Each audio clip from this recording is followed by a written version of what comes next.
5వ విషయాన్ని చూద్దానండి. అపోస్తలుడైన పౌలు ఫిలోమోనుకు రాసిన పత్రిక 1వ అధ్యాయం 22వ వచనం. అంతేకాదు నీ ప్రార్థన మూలముగా నేను నీకు అనుగ్రహింపబడుదునని నిరీక్షించుచున్నాను గనుక బస, అది ఇక్కడ రాయబడిన 5వ మాట ఏంటంటే బస సిద్ధము చేయము. ఎందుకు ఈ బస? చూడండి, యేసు ప్రభు వారు కూడా అంతకుముందు శిష్యుని పంపిస్తూ వచ్చాడు. ఎందుకు పంపించాడు? బస సిద్ధం చేయడం కోసం పంపించాడు. ఎందుకంటే మరి పండగ ఉంది, పండుగలో పాల్గొనాలి, బలలో పాల్గొనాలి. కొన్ని పరిస్థితులను బట్టి ప్రభు కూడా బస సిద్ధం చేయించాడు. ఈ బస సిద్ధం చేయటం అన్నది చాలా ప్రాముఖ్యమైనది. ఎందుకు బస సిద్ధం చేయాలి అని అంటే, ఒక వ్యక్తి వచ్చి మనలో నివసించడానికి బస ఎందుకు సిద్ధపరచాలా? బస సిద్ధం చేయటం అంటే అర్థం ఏంటి? వారి కొరకు ఒక రూము, వారి కొరకు కావాల్సిన అన్ని సిద్ధపరచాలి. ఒక కోణంలో చూస్తే చాలా విషయాలు అంటే బస సిద్ధపరిచేది అనిపించింది. ఒక వ్యక్తి వస్తున్నాడు, అతని కొరకు మనం సిద్ధపరచడం. ఇప్పుడు మన ఇంటికి ఎవరైనా బంధువులు వస్తున్నారు, ఇదిగో అమ్మో నాయనో కొడుకో ఫారెన్లో ఉంటాడు అనుకోండి, అమెరికాలో. అమ్మ నేను పలానా రోజు వస్తున్నాను, పలానా పునరుద్ధాన దినం ఆదివారం రోజు నేను వస్తున్నాను అమెరికా నుండి నీకు ఫోన్ చేశాడు అనుకో. శనివారం కాదు శుక్రవారం నుండే వంటలు స్టార్ట్ చేస్తాం. ఏమేమి పిండి వంటలు అన్ని వంటలు వండేసేసి ఆయన ఆదివారం వచ్చేసరికి ఆయన ముందర అన్నీ పెడతాం. చివరికి ఆయన గ్యాస్ ట్రబుల్ ఉండేది, తినలేడు. ఏమంటారు? షుగర్ ఉండేదేమో, తినలేదేమో. కానీ అన్ని సిద్ధపరుస్తాం మొదటి నుండే. ఎందుకు? ఒక వ్యక్తి వస్తున్నాడు, అతని కొరకు ఇవ్వని. యేసు ప్రభువు మన దగ్గరికి వస్తున్నాడు, ఆయన మనలో నివసించడానికి మనం బస సిద్ధపరచాలి. పౌలు ఫిలోమోను దగ్గర నుంచి కోరుకుంటుంది 5వ మాట ఏంటి తెలుసా? నేను నీ దగ్గరకు రాబోతున్నాను, బస సిద్ధపరచు. నేను ఉండటానికి స్థలము, నేను ఉండటానికి సామాగ్రి, నేను ఎలా ఉండాలో, నేను ఉండడానికి కావలసిన ప్రతి ఒక్కటి ఈచ్ అండ్ ఎవ్రీథింగ్ నీ దగ్గర సిద్ధపరచబడి ఉండాలి. నేను నీ దగ్గర నివసించాలంటే నీలో కొన్ని అవసరము, అవి సిద్ధపరచు నీ దగ్గర.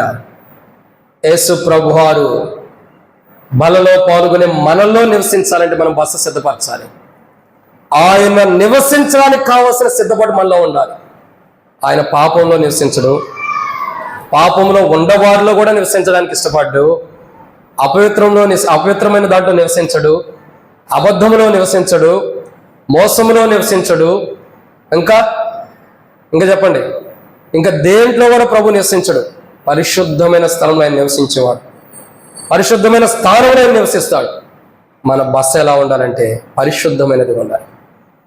మనం ప్రభు కొరకు సిద్ధపరిచిన బస ఎలా ఉండాలంటే, ఆ బస సిద్ధపరచమని ఉంది, అది ఎలా ఉండాలంటే పరిశుద్ధమైనదిగా. ఎలా ఉండాలా? పరిశుద్ధమైనది. ఆయన వచ్చి మన దగ్గర నుంచి తిరిగి వెళ్ళిపోకూడదు. ప్రభు వచ్చినప్పుడు మన దగ్గర నుంచి తిరిగి వెళ్ళకూడదు. ఎట్లా చెప్పమంటారా? యాకోబు కుటుంబీకులందరినీ పంపించేసుకున్నాడు. అన్న యుద్ధానికి వస్తున్నాడు, తెలుసుకున్నాడు, అందరినీ పంపించాడు.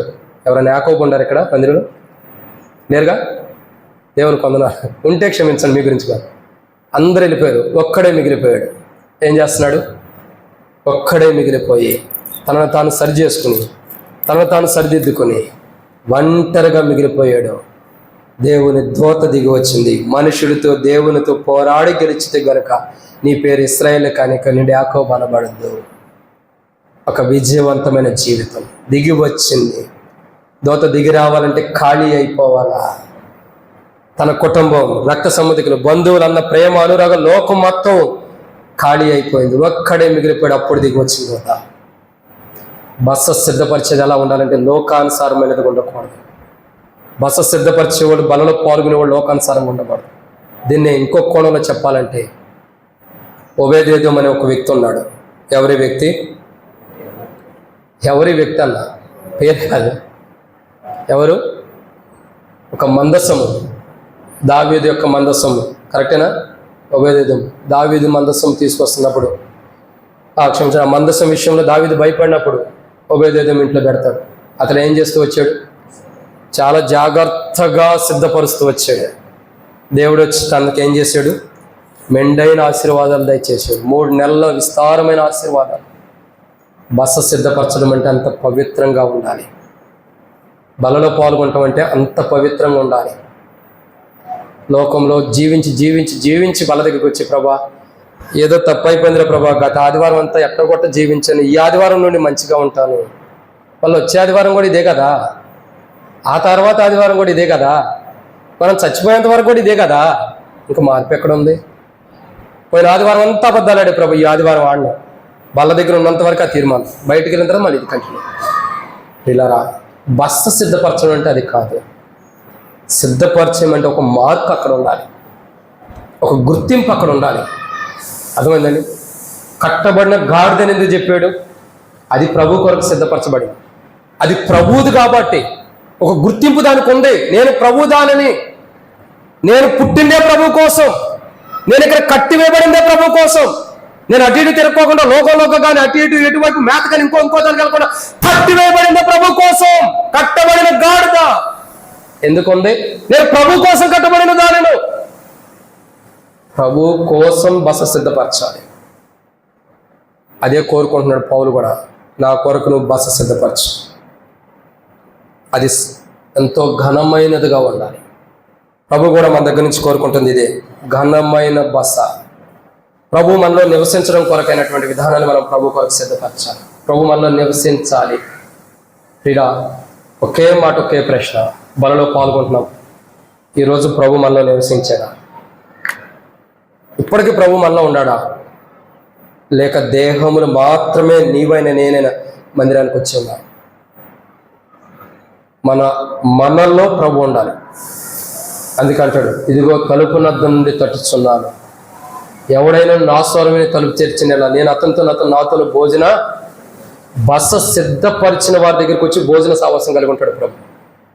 ఎవరైతే యథార్థమైన రీతిలో సత్యముతో కూడింది పవిత్రమైన బస సిద్ధపరిచారు తమ హృదయాన్ని ప్రభు కొరకు, వారి హృదయంలోకి ప్రభు వచ్చి భోజన సావాసం కలిగి ఉంటాడు. ఆ భోజన సావాసం ప్రాముఖ్యత. ఈరోజు ఏదో మన కొరకు సిద్ధపరచబడింది రొట్టె, ద్రాక్షరసం మన కొరకు ఇవ్వబడుతుందని ఆషామాషిగా ఏదో అనుకోవద్దు. ప్రభు రక్తం, ప్రభు దేహం, ప్రభు రక్తం, ఇది ప్రభుది. ఈ ప్రభు దేహం, ప్రభు రక్తం మన కొరకు బస సిద్ధపరచబడింది. అది మన కొరకు సిద్ధపరచబడింది. కానీ మన దేహము ప్రభు భుజించడానికి సిద్ధంగా ఉందా? మనలో ప్రభు బస చేయటానికి మన హృదయం క్లీన్గా ఉందా? ఇర్మీయా గ్రంథం 17:9 రాయబడుతూ వచ్చింది, హృదయం అన్నిటికంటే మోసకరమైనది. ఇంకా చాలా విషయాలు ఉండే, వద్దు. రాతి హృదయము, ఇంకా ఘోరమైన వ్యాధి కలిగింది, చాలా విషయాలు ఉన్నాయి. సింపుల్, బల్ల దగ్గర మనం ఎలాంటి హృదయం ఉందాం, ఎలాంటి హృదయం ఉన్నాం? ప్రభు మన హృదయంలోకి వచ్చి నివసించి బస సిద్ధపరిచిన హృదయంతో బలలో ఉంటున్నామా? బలలో పాల్గొంటున్నామా? ప్రభు మన దగ్గరికి వస్తే, వీళ్ళ దగ్గర నేను ఉన్నాను, వెళ్ళిపోతా, మరి జీవితమే వద్దని, మనకివ్వాల్సిన ఆశీర్వాదాలు, మనకివ్వాల్సిన దేవుళ్ళు, మనకివ్వాల్సిన దేవుని రాజ్యాన్ని మనకు వద్దనుకుని ప్రభు మనం దాటి వెళ్ళిపోయే స్థితిలో ఉంటాడేమో గమనించండి. ప్రియులారా, ఈ మాటలు వినటానికి కష్టంగా ఉండొచ్చు, వాస్తవం. ఒకరోజు ప్రభు దాటి వెళ్ళకమునిపే నిన్ను ఈరోజే సరి చేసుకోవాలి. నా హృదయం ప్రభుకి, ఆ ప్రభు మనలో నివసించేటట్టుండాలి. మన హృదయం బస కొరకే, అంటే ప్రభు నివసించే స్థలముగా సిద్ధపరిచినప్పుడు, మనం బలలో పాల్గొన్నప్పుడు కూడా మనలో ఉన్న ప్రభు సంతోషిస్తాడు. అలా లేనప్పుడు మనలో ఉన్న ప్రభు సంతోషించడు. అది తీర్పు కొరకే. మనలో ప్రభు లేకుండా మన బలలో పాల్గొంటే ఇంకా ప్రయోజనం ఉంది. అది ఎలా ఉంటుందంటే, సౌలు తెలుసా మీకు? ఈ పౌలు కాదండి, పౌలుగా మార్చబడిన సౌలు కాదు. పాత నిబంధనలో సౌలు ఉంటాడు. 1 సమూయేలు గ్రంథంలో ఉన్న సౌలు. ఆయన ఎట్లా అంటాడు? దేవుని ఆత్మ వెళ్ళిపోయింది, కానీ ఏమనుకుంటున్నాడు? నాతో అంతా దేవుడు ఉన్నాడు అనుకున్నట్టుగానే వచ్చాడు. చివరికి దురాత్మ వచ్చింది. లేదు, దేవుని ఆత్మ వెళ్ళిపోతూ వచ్చింది, అది గమనించుకోవట్లా. కానీ యథాస్థితిగా నడుస్తూ వస్తున్నాడు, రాజ్యం చేస్తున్నాడు. 38 సంవత్సరాలు రాజ్యం చేశాడు. అయ్యగా దేవుడు లేకుండానే మనం కూడా ఎన్ని సంవత్సరాల నుంచి బస సిద్ధపరచకుండా, ప్రభు మన హృదయంలో నివసించేటట్టు మన హృదయాన్ని సిద్ధపరచుకోకుండా ఎన్ని రోజుల నుంచి, ఎన్ని పునరుద్ధరణ దినాల పనిలో పాల్గొని ఉన్నాం.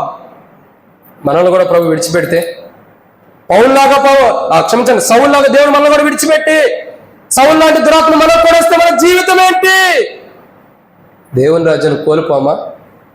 దురాత్మలు, అపవిత్రమైనది ఏది, నిషేధమైనది ఏది దేవుని రాజ్యం రాదని బైబిల్ సెలవిస్తున్న ప్రకటన గ్రంథంలో. నిషేధించబడింది ఏది పరలోక రాజ్యానికి రాదు. మనల్ని ప్రభు నిషేధిస్తే ఎంత కూర్చుని, ఎంత ఆరాధనకు వచ్చి, ఎంతగా దేవుని స్తుతించి గణపరిచిన ప్రయోజనం ఉందా? ఆయన నిషేధించక మునిపే, ఆయన మనల్ని వద్దనక మునిపే మనలో ఆయన బస చేయకోకుండా ఏవైతే బలహీనత ఉంటే వాటిని వద్దనుకున్నాం. ఆయనకు అయిష్టకరమైన మనలో ఏవైతే ఉంటే వాటిని వద్దనుకుంటే ఆయన మనలో వద్దనుకోడు. ఆయన మనకు సమీపంగా ఉంటాడు, మనం దగ్గర తీసుకుంటాడు. ఎన్నో మాట ఇది. ఐదవదిగా బస సిద్ధపరచాలి. మన హృదయం ప్రభువు నివసించే స్థానం ఎంతో ఘనమైనదిగా. ఒక మాట చెప్పి నేను ముగిస్తాను. ఎలీషా ఒక మార్గముల గుండా వెళ్తూ ఉంటాడు. ఎలాగని ఎలీషా గారు వెళ్తూ ఉన్నప్పుడు ఒక సహోదరి ఏం చేసిద్ది, మన ఇంటికి వచ్చుచూ పోవచ్చున్నవాడు ఎలీషానే కదా, పోవచ్చున్నవాడు దైవజనుడే కాబట్టి అతని కొరకు ఒక మేడ కట్టించారు. ఇంటి పైన ఏం చేశారు, ఒక మేడ కట్టించారు. అది బస సిద్ధపరచడం. ఇక మాతో కాదు, ఒక ప్రత్యేకమైన స్థానంలో నువ్వు ఉండాలి, ఒక ప్రత్యేకంగా ఉండాలి. ఆ ప్రత్యేకమైన స్థానంలో ఉండాలి కాబట్టి చచ్చిపోయిన వారు కూడా లేకపోతూ వచ్చాడు, మరణించిన వారు కూడా లేకపోతూ వచ్చాడు. ప్రత్యేకమైన హృదయం మనలో ప్రభు కొరకే మనం ఉంచితే విశ్వాస జీవితంలో, క్రైస్తవ జీవితంలో చనిపోయిన స్థితిలో ఉండా మన హృదయంలో ప్రభు నివసించడానికి చేయబడిన బస, ఆ సిద్ధపరిచినటువంటి గది ప్రభువు దాంట్లో నివసిస్తాడు కాబట్టి చావులకు లోనైన మన క్రైస్తవ జీవితాన్ని కూడా తిరిగి బ్రతికించగలడు. అంటే దీన్ని బట్టి మనం బస సిద్ధపరిచేది ఎంత శ్రేష్టకరమైనదిగా, విశేషమైన ఆనందము, ఆదరణ అన్నాం కదా. మనం బస సిద్ధపరిచేది కదా అంత విశేషమైనదిగా ఎవరు ఎప్పుడు ఈ భూలోకంలో ఎవరు కూడా ప్రభు కొరకు, ప్రభు నివసించడానికి సిద్ధపరచనంత శ్రేష్టకరమైన హృదయము మనలో ఉండాలి. బలలో పాల్గొనేటప్పుడు ఎవరి హృదయం కూడా మనతో సాటిగా ఉండకూడదు. అంత శ్రేష్టకరం విశేషమైన హృదయం మనలో ఉండాలి. అప్పుడు ప్రభు మనలోకి వచ్చి నివసిస్తాడు. కొడుతున్నాడు ఈరోజు తలుపు ఈ బల్ల దగ్గర, తీయండి నేను వచ్చి మీలో నివసిస్తాను, మీతో పాటు భోజన సహవాసం కలుగుంటా. తీద్దామా తలుపు? హృదయం తెరవాలా.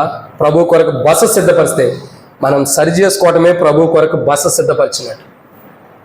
మన హృదయాలు తెరుచుకుని ప్రభా నా హృదయం ఇదంతా సరిచేయని బలలో మునుపు మనం సరి చేసుకోవటమే ప్రభు కొరకు మన హృదయాన్ని బస సిద్ధపరిచినట్టు.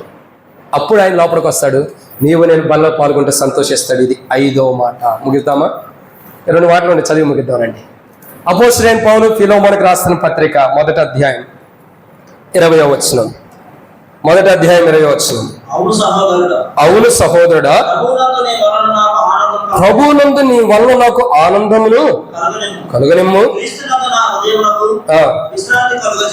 అబ్బా, ఎంత గొప్ప మాట చూడండి. అసలు విశ్రాంతి ఎవరి వాళ్ళ హృదయానికి చెప్పండి. ఒక హృదయానికి ఎవరు విశ్రాంతి ఇస్తాడు చెప్పగలుగుతారు? దేవుడే మన హృదయానికి విశ్రాంతిని ఇచ్చేది. అన్నాడు కదా, ఏమంటే వచ్చాడు, ప్రయాసపడి భారం వస్తున్న సమస్యల్లో నా యొద్దకు రండి, నేను మీకు అన్నిటికీ, హృదయానికి కానీ మనిషికి కానీ నెమ్మదికి కానీ మనసుకు కానీ అన్నిటికీ విశ్రాంతిని ఇచ్చేది ఎవరు? దేవుడే, ప్రభువే. అని పౌలు అంటాడు, నా హృదయానికి క్రీస్తునందు. పౌలు హృదయం క్రీస్తులో విశ్రాంతి కలిగి ఉండాలంటే ఫిలోమోను ఒక పాత్ర. ఫిలోమోను జీవితమే, ఫిలోమోను జీవించే క్రైస్తవ జీవితమే క్రీస్తులో పౌలు హృదయము విశ్రాంతిలోకి వెళ్ళింది. కలవరాలు ఉండదు, టెన్షన్స్ ఉండవు, ఏ కలవరం కూడా హృదయంలోకి రాదు. పౌలు అదే చెప్తున్నాడు, క్రీస్తులో నా హృదయం ఎలా ఉండాలా? కలవరాలతో ఉండకూడదు, టెన్షన్స్తో ఉండకూడదు, కొట్లాట్లతో ఉండకూడదు, భేదాలతో ఉండకూడదు. నా హృదయం క్రీస్తులు ఎలా ఉండాలంటే విశ్రాంతిగా ఉండాలి. క్రీస్తులో నేను ఉన్నప్పుడు ఎప్పుడు ఏం జరిగిద్దని కలవరం నాలో ఉండకూడదు, ఆ టెన్షన్ నాకు ఉండకూడదు. నిన్ను బట్టి ప్రాముఖ్యంగా నాకు కలవరం ఉండకూడదు. నిన్ను బట్టి ఏదైతే నేను కలవరపడాల్సి వస్తుందో దాన్ని తొలగించుకో. నిన్ను బట్టి నాలో కలవరం ఉండకూడదు. నా హృదయం క్రీస్తులో. అంత గొప్ప మాట చూడండి. నిన్ను బట్టి నీ వల్ల నాకు ఆనందము నువ్వు కలుగజేయము, క్రీస్తునందు నా హృదయము విశ్రాంతినిమ్మనే పౌలు కోరుకున్నాడు ఫిలోమోన్ని. ఏమన్నాడు? నిన్ను బట్టి నా హృదయం క్రీస్తులో విశ్రాంతి ఉండాలి. నేను క్రీస్తులో ఉండా, నిన్ను బట్టి నా హృదయం క్రీస్తులో విశ్రాంతి లేనప్పుడు నాకు కలవరం ఉంటుంది. క్రీస్తులో ఉండగానే క్రీస్తులో ఉన్న నెమ్మది ఉండదు, క్రీస్తులో ఉన్న ఆనందం ఉండదు, క్రీస్తులో ఉన్న ఆదరణ ఉండదు నాకు. నీవు గాని సరైన విధంగా ఉంటే అప్పుడు క్రీస్తులో నా హృదయం విశ్రాంతిలో ఉంటుంది. ఎంత గొప్ప మాట చూడండి. ఇప్పుడు పౌలు కలవరం లేకుండా ఉండాలంటే ఎవరు దానికి కారణము? ఎవరు ఉండాలా? ఫిలోమోనే. ఫిలోమోను జీవించే జీవితమే పౌలుకి కలవరం లేకుండా క్రీస్తులో విశ్రాంతినిస్తుంది. క్రీస్తులో విశ్రాంతి కలిగిన క్రైస్తవ జీవితం పౌలు ముగించాలంటే అంటాడు కదా, నేను ప్రాణార్పణం పోయబడుచున్నాను. ఇంకా నేను పోయబడుచున్నాను, నా కొరకు ఏముంది, మంచి పోరాటం పోరాడుతని అపోస్తలుడైన పౌలు తిమోతికి రాసిన 2వ పత్రిక 4వ అధ్యాయం 6వ వచనం నుండి, నేను ఇప్పుడే ప్రాణార్పణముగా పోయబడుచున్నాను, నేను వెడలుపో కాలం సమీపమై ఉన్నది, మంచి పోరాటం పోరాడితే నా పరుగు కటముట్టించిందని విశ్వాసమును కాపాడుకుంటేని ఇక మీదట నా కొరకు నీతి కిరీటం ఉంచబడేది, ఆ దినమందు నీతిగల న్యాయాధిపతి అయిన ప్రభు అది నాకు మాత్రమే కాకుండా తన ప్రత్యక్షతను అపేక్షించే వారందరికీ. అది పౌలు చూడండి ఏమంటాడు, ఒక దృఢమైన విశ్వాసం పౌల్లో ఉంది. అదే అంటున్నాడు, నిన్ను బట్టి నా హృదయం క్రీస్తులు ఎలా ఉండాలా, సంతోషంగా ఉండాలి, విశ్రాంతి కలిగి ఉండాలి, కలవరం ఉండకూడదు. ఎందుకంటే నేను ప్రాణార్పణం పోయబడుతున్నాను, వెడిలిపో కాలం సమీపమైంది. బహుశా పౌలు వయసు అయిపోయే మాట చెప్పొచ్చు, కానీ వయసులో ఉన్న మనము వెడిలిపోయే కాలం కూడా సమీపమైంది. ఎప్పుడు ప్రభు వస్తాడో తెలియనటువంటి దినాలు, ఎప్పుడు ప్రభు వస్తాడో తెలియనటువంటి దినాలు. మొన్నటి వరకు కూడా, ఈ రోజు వరకు కూడా బిక్కుమంటూ భయపడుతున్న వారు ఉంటారు మనకు సమీపంలోనే. ఎవరు? విజయవాడ ప్రాంతంలో ఉండేవారు. మరి మనోళ్ళు కూడా కొద్దిగా భయపడి ఉండొచ్చు. వరదలు ఎట్లా వస్తాయో, నది పక్కన పేరుకి రాజధానులు ఉండవు, మళ్ళీ ఏమవుతుందో, ఏదో నది పక్కన ఉన్నా ఏం కొట్టుకుపోతాయో, ఏమైపోతాయో, నా పిల్లలు, నేను, నా యొక్క పశువులు, నా ఇల్లు, నా ఆస్తి, నాకు కలిగినవని ఎన్నెన్ని టెన్షన్తో కూలిపోయి కలవరుతున్నామో. ఎంతమంది, ఎన్ని కలవరాలు. అన్నిటికీ క్రీస్తులో విశ్రాంతి ఉంది. చివరి దినాల్లో ఉన్నాడు పౌలు, ప్రాణాలను పోయబడుతున్న దినాలు అనుకోవచ్చు. నా కొరకు నీతి కిరీటం ఉంటా అంటున్నాడు. ఇక మీద నాకు కాదు, నాతో పాటు సహకరించి నాతో పాటు ఆయన ప్రత్యక్షతలు అపేక్షించే వారు అందరికీ అది ఇస్తాడు ఆయన ఖచ్చితంగా. అంటే అర్థం ఏంటి?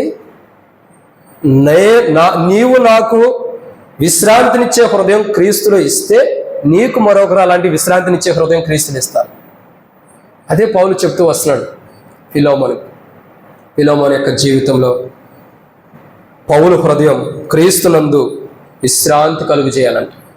అంటే ఇప్పుడు ఏం లేదు, పౌలు కొద్ది కలవరం ఉంది, ఏదో టెన్షన్ ఉండొచ్చు, కలవరం ఉందంటే ఉండొచ్చేమో చెప్పలేం. అది సంపూర్ణం అవ్వాలంటే ఎలా అవుతుంది? ఫిలోమోను యొక్క జీవితాన్ని బట్టి ఆయన సరి చేసుకోవటము, ఆయనలో ఏమన్నా ఉంటే సరి చేసుకోవటం, లేదంటే సహకరించే జీవితం ఏదో ఉంది. మన జీవితంలో కూడా ప్రభు హృదయం దేవునిలో మనల్ని బట్టి ఎలా ఉండాలా? విశ్రాంతిగా ఉండాలి, కలవరంగా ఉండకూడదు. మనల్ని బట్టి దేవునికి ప్రతి సందర్భంలో దేవుడు మనల్ని బట్టి కలవరపడకూడదు.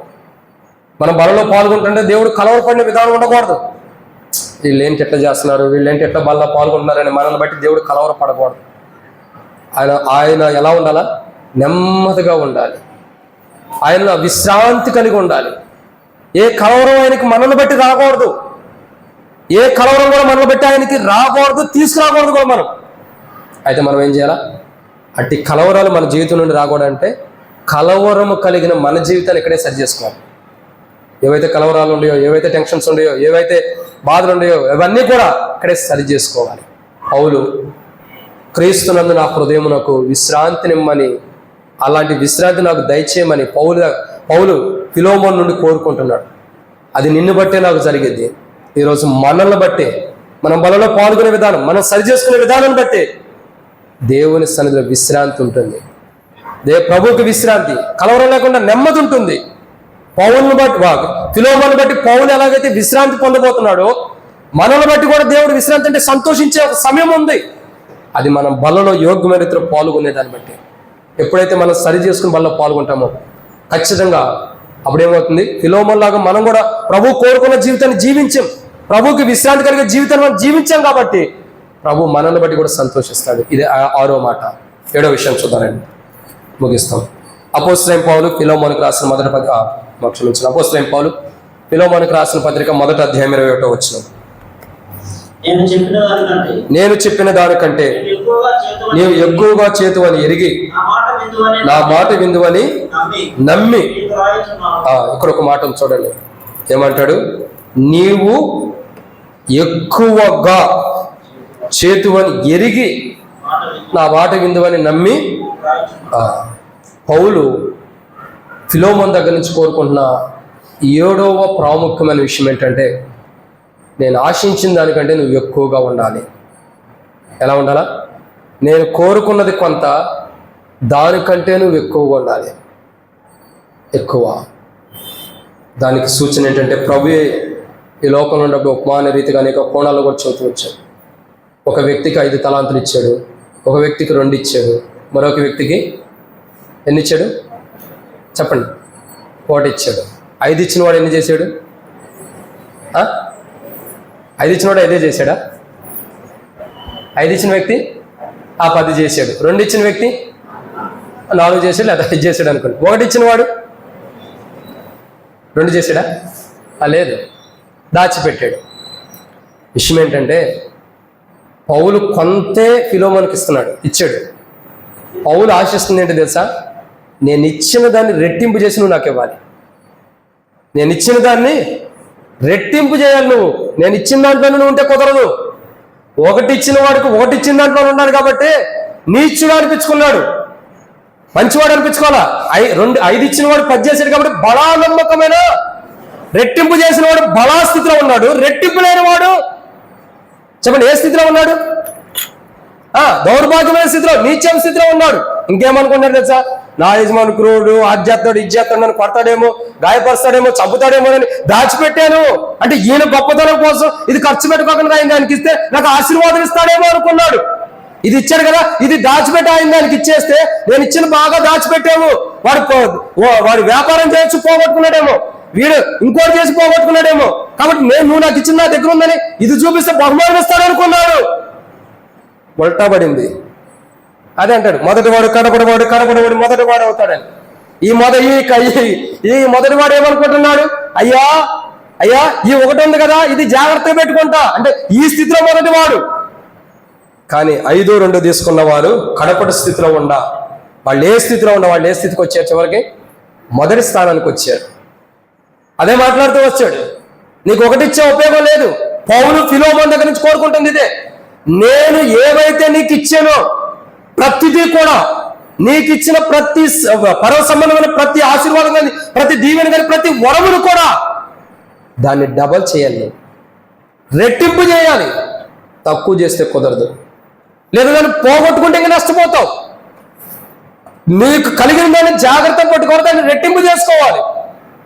ఇక్కడ ఎవరికైనా తల్లిదండ్రులు ఒక ఇల్లు 1 ఎకరం పొలం ఇచ్చిన వాళ్ళు ఎవరైనా ఉన్నారు? మీ తల్లిదండ్రుల ద్వారా వచ్చిందా మీకు? చేతులెత్తండి ఎవరైనా పొందుకుంటే. తల్లిదండ్రుల నుండి ఎవరికి రాలేదా? తల్లిదండ్రుల నుండి 1 ఎకరం పొలం కానీ, అర్ధ ఎకరం కానీ, పావు ఎకరం కానీ ఎవరికైనా వచ్చిందా?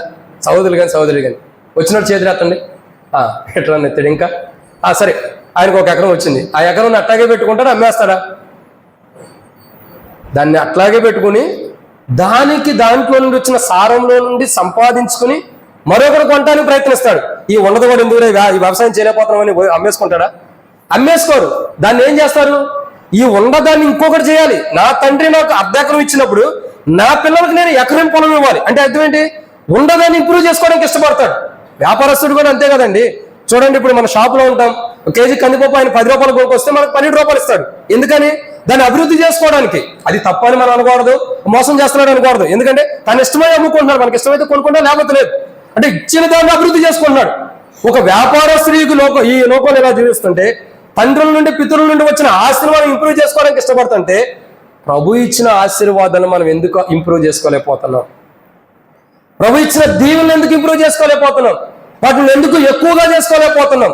ఎందుకంటే అశ్రద్ధనే మనలో ఉంది. మన తల్లిదండ్రులు ఇచ్చిన ఆస్తి మన ఎదుటి కనబడుతుంది, కానీ మనకు రక్షణ ఇచ్చిన ప్రభు మన ఎదుటి కనబడుతుందా? అందుకని అశ్రద్ధ ఉంది మన ఎదుట. చూడండి, ఒకే ఒక వ్యక్తిని మనం చూస్తున్నాం. ఎవరా వ్యక్తి అంటే 2 వ్యక్తులు ఉన్నారు. ధనం కోసం కష్టపడిన వాళ్ళు ఒక వ్యక్తి గురించి చూస్తాం.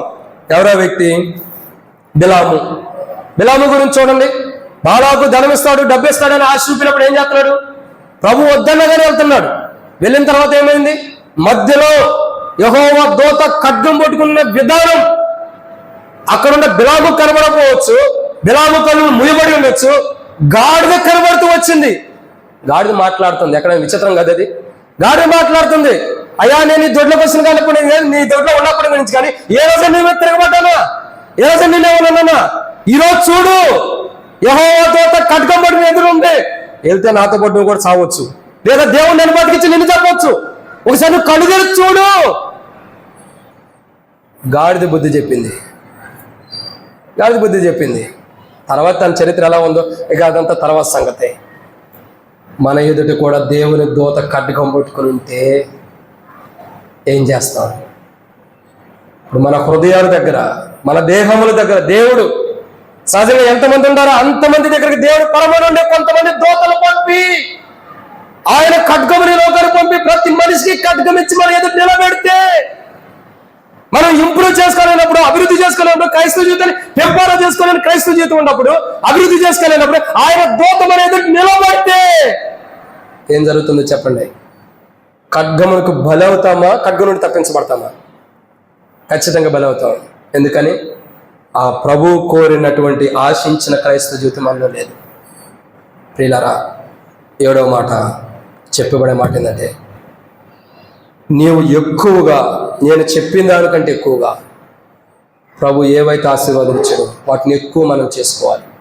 అవి దీవెనైన ఆశీర్వాదాలే. క్రైస్తవ జీవితాన్ని కూడా ఎక్కువగా పెంపారు చేసుకోవాలి. మొదట ఏ పునాది వేయబడవో అదే పునాది ఉండకూడదు. ఎప్పుడు ఒకటే ప్రార్థన చేయకూడదు. కొంతమంది సంఘ ప్రార్థన చేస్తారు, ఎప్పుడు ఒకటే ప్రార్థన చేస్తారు. కొంతమంది ఆరాధన చేస్తారు, ఎప్పుడు ఒకే ఆరాధన చేస్తారు. ఇదే ఎప్పుడు చేసేది కాదు. అభివృద్ధిలోకి రావాలి. దినదినము ఆయనకి నూతనమైన వాత్సల్యత కలుగుతున్నట్లు నిన్ను నన్ను బట్టి ఆయనకు వాత్సల్యత కలిగినప్పుడు మన జీవితాలు కూడా దినదినము నూతనమైన విధానంలోకి వెళ్ళాలి. దిగసారిపోయిన స్థితిలోకి రాకూడదు. ప్రియులారా, ఫిలోమోను కోరుకుంటుంది పౌలు ఇదే. ఫిలోమోను దగ్గర నుంచి పౌలు కోరుకుంటుంది ఇదే. 7వదిగా, నువ్వు దినదినము అభివృద్ధి అవ్వాలి, కానీ దిగజారిపోయిన స్థితిలో ఉండకూడదు. అంటే తక్కువైపోయిన స్థితిలో ఉండకూడదు. దిగజారిపోవడం అంటే తప్పుగా అర్థం చేసుకోండి. కిందకి రాకూడదు, పైకి వెళ్తూ ఉండాలి. ఒక మెట్టు ఎదుగుతూనే ఉండాలి. ప్రియులారా, బలలో పాల్గొందాం. ఈరోజు బల దగ్గరికి వస్తున్నాం. గత ఆదివారం, గత దినాలు గడిచినవి వదిలేసేయండి. గత ప్రభు పునరుద్ధాన దినం నుండి ఈ ప్రభు పునరుద్ధాన దినం వరకు మన క్రైస్తవ జీవితం ఎంతవరకు అభివృద్ధి మెరుగుగా పడింది? ఎంతవరకు అభివృద్ధి అయింది, మెరుగుపరచబడింది? లేదా అంతకుముందు క్రైస్తవ జీవితాన్ని మనం కొనసాగుతున్నాము? యథాస్థితిక క్రైస్తవ జీవితాన్ని మనం కొనసాగుతున్నాము? అట్లయితే చాలా నష్టంలో ఉండాలి, చాలా ప్రమాదంలో కూడా ఉండాలి. క్రైస్తవ జీవితం, విశ్వాస జీవితం, ప్రార్థన జీవితం, ప్రభువులో ఉండేటువంటి ప్రతి క్రైస్తవ జీవితం ఎలా ఉండాలా? ఒక మెట్టు ఎదగాలి. గత వారం కంటే ఈ వారం బలలో పాల్గొనేటప్పుడు నువ్వు ఎలా ఉండాలా? ఇంకో మెట్టు ఎదిగిన స్థితిలోనే బలలో పాల్గొనాలి. చెప్పిన దానికంటే, ఈ వాక్యం ఒకటి ప్రకటించబడింది అనుకోండి, వాక్యం కంటే ఇంకెక్కువగా చెప్పబడింది కొంతే, దానికి ఇంకెక్కువగా మనం ప్రిపేర్ అయ్యి సిద్ధపడి రావాలి బల దగ్గరికి. ఇలారా, మనం ఎక్కడేసిన పునాది అక్కడే ఉంటే నష్టపోతాం. అభివృద్ధి. ఒకే ఒక్క ప్రశ్న, గత వారం నుండి ఆదివారం వరకు ఎంత అభివృద్ధి పొందే విశ్వాస జీవితంలో, ప్రార్థనా జీవితంలో, ప్రభుత్వండే సహవాస జీవితంలో, క్రైస్తవ జీవితంలో నీవైనా నేనైనా ఎంత అభివృద్ధి పొందే? లేదు పోయిన ఆదివారం ఎట్లా వచ్చావో ఈ ఆదివారం కూడా అట్లా వస్తే బలలో పాల్గొన్న దేవుని తీర్పుని తెచ్చుకుంటాం. ఉపయోగం లేదు కదా. మనం ఒక సామెత జీవితం, యేసుక్రీస్తు ప్రభువు నిన్న నేడు ఒకటే రీతిగా ఉంటాడు కదా బ్రదర్. పోయిన ఆదివారం నేను అట్టాగుండాను, ఈ ఆదివారం కూడా అట్టాగుండానని చెప్పొద్దు. ఆయన ఒకటే రీతిగా ఉంటాడంటే ఆయన పరిపూర్ణుడు, మనం కాము కదా. వాక్యాన్ని మనం అనుకూలంగా మనం మర్చుకోవద్దు, మనం సరి చేసుకోవడానికి ప్రయత్నించాలి. ఎంత అభివృద్ధి పొందుతున్నావు? నేను అడుగుతా, పేర్లు పెట్టను. అక్క నువ్వు ఎన్ని సంవత్సరాలు ఏం రక్షించబడిందంటే, అన్న నేను ఒక 30, 40, 50 సంవత్సరాలు అంట. 50 సంవత్సరాల్లో ఎన్ని ఆదివారాలు వచ్చి ఉంటాయో, అన్ని ఆదివారాలకి ఒక్కొక్క మెట్టు ఎదుగుతూ ఉండాలి. ఎవరు అన్న అయినా సహోదరైనా తక్కువ కావాలి. రక్షించబడిన నాటి నుండి నేడు బలలో పాల్గొనేంత వరకు ఎంతవరకు మన క్రైస్తవ జీవితం అభివృద్ధి అయింది? నేను చెప్పిన దానికంటే నువ్వు ఎక్కువ చేయగలవని నమ్ముతున్నానని పౌలు అంటున్నాడు ఫిలోమోను గురించి. అలా చేయి నువ్వు అని చెప్పి అంటున్నాడు. ప్రభు మనతో కూడా మాట్లాడుతున్నాడు. రక్షించిన నాటి నుండి నువ్వు ఎక్కువ అభివృద్ధి పొందాలని ప్రభు కోరుచున్నాడు. ఎంతవరకు అయింది? మనం ఇక్కడ ఎంతకైతే ఒక్కొక్క ఆదివారం కానీ ఒక్కొక్క రోజు కానీ సమృద్ధిగా దేవుని ఆశీర్వాదం సిద్ధపరచుకుంటామో అంత ఘనమైన ఇల్లు మన కొరకు స్థలం సిద్ధపరచబడింది పరలోక రాజ్యం. మనం ఇక్కడ ఏం సిద్ధపరచుకుంటున్నామో ప్రతిదినం ఇన్ని సంవత్సరాల నుంచి ఏదైతే సిద్ధపరచుకున్నామో అంత ఆశీర్వాదం అక్కడ ఉంది. ఇప్పుడు ఒక ప్రశ్న, నిజంగా రక్షించబడిన నాటి నుండి నేటి వరకు ఎంత ఇంప్రూవ్ అవుతూ వచ్చింది క్రైస్తవ జీవితం? ఎంత ఎదుగుతూ వస్తున్నాం? విశ్వాస జీవితం క్రైస్తవ జీవితం ఎదగకుండా దిగజారిపోయిన స్థితిలో ఉంటే, అంటే తక్కువైపోయిన స్థితిలో ఉంటే బల్ల దగ్గరికి సరి చేసుకుందాం. సరి చేసుకోకుండా బల్లో పాల్గొంటే తీర్పు వచ్చింది. 7 విషయాలు ఆరాధనలో ఫిలోమోన్ దగ్గర నుంచి పౌలు పొందుకున్నవేంటి? ఆరాధన. మొదటిగా ప్రేమ, 2 నమ్మకత్వం, 3 ధైర్యం, 4 సహాయం, 5 ఆనందం, 6 విశేషమైన ఆనందం, 6 విశేషమైన ఆదరణ, 7 దేవుని కృతజ్ఞత చెల్లించే ధన్యత. ఇది ఫిలోమోన్ దగ్గర నుంచి పౌలు పొందుకున్నాడు. పౌలు కోరుకుంటున్నాడు ఇప్పుడు ఫిలోమోన్ దగ్గర నుంచి. ఏంటి? పొందుకోవటం వేరు, కోరుకోవటం వేరు. ఏం కోరుకుంటున్నాడు పౌలు ఫిలోమోన్ దగ్గర నుంచి? మొట్టమొదటిగా స్వేచ్ఛపూర్వకమైన ఉపకారం కలిగి ఉండాలి. 2 సమ్మతి కలిగిన జీవితం కావాలని కోరుకున్నాడు. 3 అనుభవపూర్వకమైన క్రైస్తవ జీవితం. 4 పెద్దగా చెప్పండి, విశ్వాసం, ఎదుటి వ్యక్తిని విశ్వాసం ఇతరులు పాలువారవాలని కోరుకున్నాడు. 5 పెద్దగా చెప్పండి, బస్ 6 విశ్రాంతి, తన హృదయానికి విశ్రాంతి కోరుచున్నాడు. 7 ఇప్పుడే చెప్పి మర్చిపోయా, మళ్ళీ చెప్పండి. అక్క బయటికి వెళ్తే బాగా మాట్లాడతారు అక్క, ఎందుకు అక్క మాట రాదు? కొద్ది పెద్దగా చెప్పండి, ఎవరైనా సరే, అన్నలైనా అక్కలైనా. 7 చెప్పిన దానికంటే ఎక్కువ. అంటే తప్పుగా అర్థం చేసుకోకండి, మన జీవితాల్లో అధికమైన రీతిలో ఉండాలి. 7 అంతల ఆశీర్వాదాలు మనకున్నాయా? ప్రార్థన. మోకాళ్ళ మీదకి వద్దాం. ఒక విన్నపము, మనవి, ఎవరు అటు ఇటు చూడొద్దు, బయటికి వెళ్ళొద్దు. చాలా విలువైన సమయం. కళ్ళు మూసుకుందాం, ఒక ప్రార్థన చేసుకో. పరిశుద్ధుడైన తండ్రి, ప్రేమ కలిగిన దేవా, మీకు స్తోత్రములు. నా జీవితంలో నేను ఎన్నో బలహీనతల్లో పడిపోయి ఉన్నా. నీ కొరకు నేను బస్సు సరైన విధానంలో సిద్ధపరచలేకపోయా. ఈరోజు బల్ల దగ్గర కూడా సరైన విధానంలో రాలేకపోతున్నా. నా హృదయంలో నీవు నివసించేటటువంటి హృదయం నాలో లేదు ప్రభా. నా హృదయం సరైన విధానంలో బస్సు సిద్ధపరిచిన కోణంలో లేదు తండ్రి. పౌలు ఫిలోమోన్ నుంచి కోరుకున్నట్లు నీవు నాలో నుండి కూడా కొన్ని కోరుకుంటున్నావు. ఫిలోమోన్ నుండి పౌలు ఏం కోరుకున్నాడు? ఆ 7 అంతల అనుభవాలు నాలో నుండి కూడా నువ్వు కోరుకుంటున్నావు. నాలో లేవు. అనుభవపూర్వకమైన విధానం, బలలో ఎలా పాల్గొనాలో కూడా అనుభవపూర్వకం నాకు లేదు. ఎలా బలలో చేయాలో అన్న అనుభవం కూడా నాకు లేదు. ఇన్ని రోజులు యథాస్థితిగా బలలో పాల్గొంటున్నా. ప్రభా నన్ను క్షమించండి, ప్రభా నా జీవితం మార్చండి అని ఎవరైనా ప్రార్థన చేస్తే, ఈ రోజు నుండి నాకు అనుభవపూర్వకమైన బలలో ఎలా పాల్గొనాలో ప్రతి విషయంలో, నీలో ప్రతి విషయము, ప్రేమలోను, సావాసంలోను, నీతో ఉండే అనుభవాలను ప్రతి విషయంలో అనుభవపూర్వకమైన క్రైస్తవ జీవితం కావాలి. అది నాకు ఇవ్వు. ఇన్నాళ్ళు బలలో అనుభవం లేకుండా పాల్గొన్న క్షమించు అని ఎవరైనా ప్రార్థన చేస్తుంటే, మీ కుడి హస్తం మీ తలగన పైకెత్తించి మీకోసం ప్రార్థన చేస్తాను. సహోదరుడా, యేసు ప్రభు నీకు అనుభవపూర్వకమైన జీవితాన్ని ఇచ్చిన గాక. ఎవరైనా సహోదరి, యేసు ప్రభు నీకు కూడా అనుభవపూర్వకమైన జీవితాన్ని ఇచ్చిన గాక. మీ తలగంటే పైకెత్తని మీకోసం ప్రార్థన చేస్తాను. సమయం పోతే నష్టపోవద్దు. ఇన్ని దినాలు అనుభవం లేకుండానే బలలో పాల్గొని దేవుని తీర్పుని తెచ్చుకుంటున్నావు. ఇంకెంతకాలం ఎలా తెచ్చుకుంటూ వస్తావు? ఈరోజు ప్రభు మాట్లాడడం సరి చేసుకో. సాతానుడు వచ్చి హృదయం తలుపు దగ్గరకు వచ్చి దాన్ని సరి చేసుకోకుండా, హృదయం సరి చేసుకోకుండా అడ్డగిస్తాడు. సాతాను క్రియల్లో మోసంలో నుండి బయటికి రా. ఎవరైనా ప్రభు ఇదిగా నేను అనుభవపూర్వకం వల్ల పాల్గొనలేకపోతున్నాను, నీ కొరకు నా హృదయం బస సిద్ధపరచలేకపోతూ వచ్చింది, నా జీవితం సరైన విధానం లేదు, బలలో పాల్గొంటే నువ్వు ఆశించిన రీతిలో కోరుకున్న రీతిలో ఏమంటారు నాలో లేదు అని ఎవరైనంటే, నీ కుడి హస్తం మీ తలగన్న పైకెత్తించడం మీకోసం ప్రార్థన చేస్తాను. సహోదరుడా, ప్రభు నీకు కూడా ఏడంతా ఆశీర్వాదం ఇచ్చిన కాక. సహోదరు యేసు ప్రభు నీకు కూడా ఇచ్చిన కాక. సహోదరు యేసు ప్రభు నీకు కూడా, సహోదరు యేసు ప్రభు నీకు కూడా, సహోదరు యేసు ప్రభు నీకు కూడా, సహోదరు యేసు ప్రభు నీకు కూడా, సహోదరి ఎనుకున్న సహోదరి నీకు కూడా యేసు ప్రభు అనుగ్రహించిన గాక. సహోదరు యేసు ప్రభు నీకు కూడా అనుగ్రహించిన గాక. ఇంకెవరైనా ఉన్నారా? ఇంకా ఎవరైనా? సహోదరు యేసు ప్రభు నీకు కూడా ఏడంతా ఆశీర్వాదం, ప్రభు ఆశించిన క్రైస్తవ జీవితం నీకు ఇచ్చిన గాక. ఏది కోల్పోయావు, ఏది నష్టపోతున్నాడు ప్రభు మనం తిరిగి సమకూర్చిన గాక. సహోదరు యేసు ప్రభు నీకు కూడా ఇచ్చిన గాక. ఇంకెవరైనా ఉన్నారా? వయసుతో సంబంధం లేదు, అది మన జీవితం క్రైస్తవ జీవితంతో సంబంధం లేదు. ఇప్పుడు మన హృదయం ప్రాముఖ్యమైనది. సోదరి యేసు ప్రభు నీకు కూడా ఏడంతల అనుభవం ఇచ్చిన గాక. సోదరి యేసు ప్రభు నీకు కూడా ఇచ్చిన గాక. సాతాను మోసగిస్తాడు. నువ్వు వయసులో పెద్దోళ్ళు, అవి కూడా పెద్దోళ్ళవి. అన్ని పెద్దోళ్ళు అని చెప్పి మనం మోసగించవచ్చు. లేదా నువ్వు కొత్తగా మందిరానికి వచ్చేవాడు మోసగించవచ్చు. ఎన్నో రోజులు పనులు పాల్గొన్నావు, ఏం కాదు నేను మోసగించవచ్చు. ఆ మోసం నుంచి బయటకు వచ్చి ఇదిగో నేనున్న ప్రభావం చేతు కుర్చీలో కూర్చున్న సహోదరులారా, యేసు ప్రభు మీకు ఏడంతల ఆశీర్వాదాన్ని ఇచ్చిన గాక. ప్రభు కోరుకున్న క్రైస్తవ జీవితం మీరు జీవించిన గాక. ప్రభు ఆశించిన జీవితం నువ్వు జీవించిన గాక. మీరు ఇంకెవరైనా ఉన్నారా? ఇంకెవరైనా? మాకు కనబడుకోవాలంటే మీరు తలకన్నా పైగా చేతుంచండి, మీకోసం ప్రార్థన చేస్తాం. ఇంకెవరైనా? ఇంకా ఎవరైనా? సోదరి యేసు ప్రభు నీకు అనుభవం ఇచ్చిన గాక.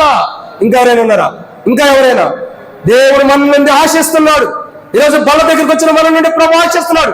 నా రక్తం నా దేహం దగ్గరికి వచ్చిన మీలో ఏడంతల గుణలక్షణాలు ఉండాలని లేవు, సరి చేసుకున్నవి కావాలని ఆశిస్తున్నాడు. మనలో నుండి ఆ ఏడంతల ఆశీర్వాదాలు ప్రభు కోరుకున్నాడు. ఇంకెవరైనా ఉన్నారా? నాలో లేవు ప్రభు ఏడంతల ఆశీర్వాదం అంటే కుడియాసం తలగన పైకెత్తుంచండి. ఇంకెవరైనా ఉన్నారా? ఇంకా ఎవరైనా? ఇంకా ఎవరైనా? సోదరుడా, నిన్ను కూడా ప్రభు క్షమించిన గాక, ఏడంతల అనుభవాలు ఇచ్చిన గాక. ఇంకెవరైనా ఉన్నారా? ఇంకా ఎవరైనా? ఇంకా ఎవరైనా? చివరిగా ముగిస్తున్న సమయం పోతే నష్టపోతావు. సరి చేసుకోకుండా సాతాను ఆపొచ్చు. చేయెత్తి తండ్రి ఏమనుకుంటాడు అనుకోవచ్చు. ఎవరు నిన్ను చూస్తున్నా? ప్రభువే నిన్ను చూస్తున్నాడు. సిగ్గుపడద్దు, సిగ్గుపడక ధైర్యం కలుగుని ప్రభు అన్నాడు. సహోదరుడా, యేసు ప్రభు నీకు కూడా ఏడంతల అనుభవాలు ఇచ్చిన గాక. ఇంకెవరైనా ఉన్నారా? ఇంకా ఎవరైనా ఉన్నారా? సహోదరులు కానీ, యవనస్తులు కానీ, యవనస్తురాలు కానీ, ఇంకా వృద్ధాప్యులు వారు కానీ, ఎవరైనా సరే, whatever maybe, no age, వయసుతో సంబంధం ఉన్నది ఎవరైనా సరే. ఇంకెవరైనా ఉన్నారా? ఇంకా ఎవరైనా? ఇదిగో ప్రభా ఏడంతల ఆశీర్వాదం ఫిలోమోను నుండి పౌలు కోరుకున్న ఆ ఏడంతల అనుభవం నాలో నుండి నువ్వు కూడా కోరుకున్నా నాకు లేదు. అదేమని ఇంకెవరైనా అడుగుతుంటే మీ కుడి హస్తం తలగని పైకెత్తుంచండి. ఇంకెవరైనా ఉన్నారా? ఇంకా ఎవరైనా? ఇంకా ఎవరైనా? ఇంకా ఎవరైనా? సమయం పోతే నష్టపోతే ఇంకెవరైనా? ఇంకెవరైనా? ఇంకెవరైనా? సోదరి యేసు ప్రభు నీకు కూడా అనుగ్రహించిన గాక. ఇంకెవరైనా ఉన్నారా? ఇంకా ఎవరైనా? ఇంకెవరైనా? సిగ్గుపడద్దు, ఆలస్యం లేదు, ఆలస్యం చేయొద్దు, సమయం లేదు, తరుణం లేదు. నువ్వు సరి చేసుకోవాలని ప్రభు వస్తే నువ్వు ధనురాలు ప్రభు రాజ్యంలోకి వెళ్తావు. ఇంకెవరైనా ఉన్నారా? ఇంకా ఎవరైనా ఉన్నారా? ఇంకా ఎవరైనా ఉన్నారా? ఇంకా ఎవరైనా? చివరిగా చివరిగా ఇంకా ఎవరైనా ఉన్నారా? ఇంకెవరైనా మాకు కనబడుకొని చేయొత్తుంటే మీ తలగన పైకెత్తించండి. ఇంకెవరైనా ఉన్నారా? ఇంకా ఎవరైనా? ఇంకా ఎవరైనా? ప్రార్థన. ప్రేమ కలిగించండి. బిడ్డల చేతుల వారందరినీ దీవించండి. వారి తీర్మానాలు స్థిరపరచండి. ఎవరెవరు ఎట్టి తీర్మానాలు చేసుకున్నారు? ఏడంతల అనుభవాలు నాకు లేవు. ఫిలోమోను నుండి పౌలు కోరుకున్న అనుభవాలు నాలో నువ్వు కోరుకున్నా నాకు లేవు ప్రభు అని ఎవరైతే తీర్మానం చేసుకున్నారో వారందరికట్ట అతి దీవెనల ఆశీర్వాదాలు, ఆ ఏడంతల అనుభవాలు మాకును అందరికీ దయచేయమని, అవి లేవు ఇప్పటి నుండి అవి కలిగి జీవించే క్రైస్తవ జీవితం నిమ్మని తీర్పురాకుండా కాపాడమని యేసు ప్రభువును ప్రార్థిస్తున్నాం తండ్రి. ఆమేన్. అట్లా మౌనంగా ఉందాం. ఎవరికి వారిని సరి చేసుకుందాం. అటు ఇటు దిక్కులు చూసే సమయం కాదు. దయచేసి మనం ఇంకా ఏమైనా సరి చేసుకోవాల్సి ఉంటే ప్రభు వాళ్ళ దగ్గరికి మనం సమీపంగా రాకమునిపే ఆయన్ని సమ్మతించాలి. మనం ఈరోజు సమ్మతించే హృదయంతో, సమ్మతించే మనసుతో, స్వేచ్ఛగా, బలవంతం లేకుండా బల దగ్గరికి వచ్చి మనం సరి చేసుకుందాం. మంచిగా సరి చేసుకుని బలలో పాల్గొనాలి. అటు బలలో పాల్గొన్నట్లు ఇంకేమైనా బలహీనత ప్రభు చూసుకుని సరి చేసుకుందాం. ఎవరికెవరు మౌనంగా ఏకీభవించండి. అటు ఇటు తిరగొద్దు. మౌనంగా ప్రార్థన ఏకీభవించి అందరం కూడా ఏకతాత్పరం కలిసి సమ్మతించి అందరం బలలో పాల్గొందాం.